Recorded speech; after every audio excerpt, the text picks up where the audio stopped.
If you plan to do kitchen renovations by yourself, you might be overwhelmed with numerous choices of kitchen cabinets on the market.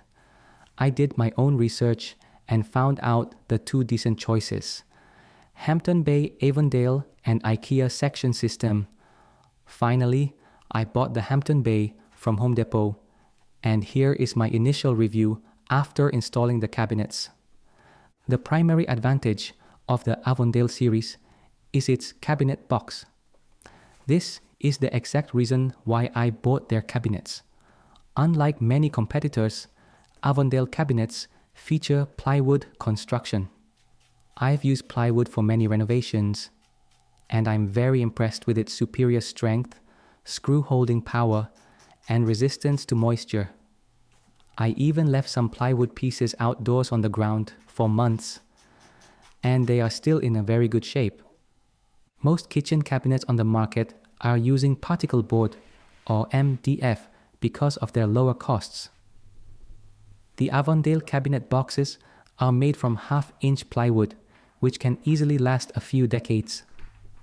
I also love other details, such as premium hardwood drawer boxes, paired with full extension, soft close undermount slides. The shelves are also made of plywood, so it can hold significant weight without bowing. The doors and drawer fronts feature a classic shaker design, but note that these are constructed from MDF. MDF is better for a painted finish, preventing hairline cracks that can appear at the joints of solid wood doors as they expand and contract with humidity changes. I bought 10 cabinets and they all are packaged very carefully. There are just a few dings and scratches, but they are minor and totally acceptable. Hampton Bay features a quick assemble technology that claims to make assembly up to 1.5 times faster than competing systems.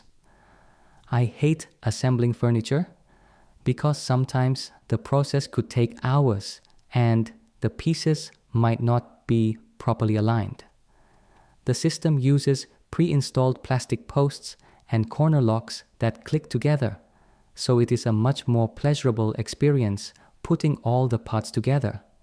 I could assemble a whole cabinet in approximately 15 minutes with just a screwdriver.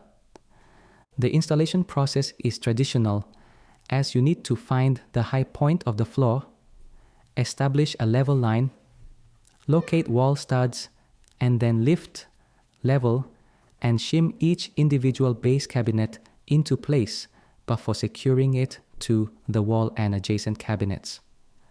The process is not complicated, but still it takes more time than the suspension rail system used by IKEA, which allows cabinets to be hung on a pre-leveled rail and adjusted with simple legs. I haven't used the Avondale cabinets long enough to really evaluate their quality. At this time, I'm very happy with the look and build quality of the cabinet. Now, I am just waiting for the quartz countertop to complete this kitchen renovation. The Hampton Bay Avondale kitchen cabinets seem to be more expensive than IKEA SEKTION, but if you buy them on sale or buy at least 10 cabinets for an extra 10% discount, the price difference is not much. They might not look as modern, but you get a superior plywood box for long-term durability. So, the decision between the two systems is actually easy. If it is your first DIY project and you plan to replace cabinets every 5 to 10 years, the IKEA SEKTION is an ideal choice. And if you plan to stay in your house for a long term and just want to do some cosmetic enhancements later, the Avondale is the best choice for the money. If you find the video helpful, make sure to like and subscribe to our channel. Thanks.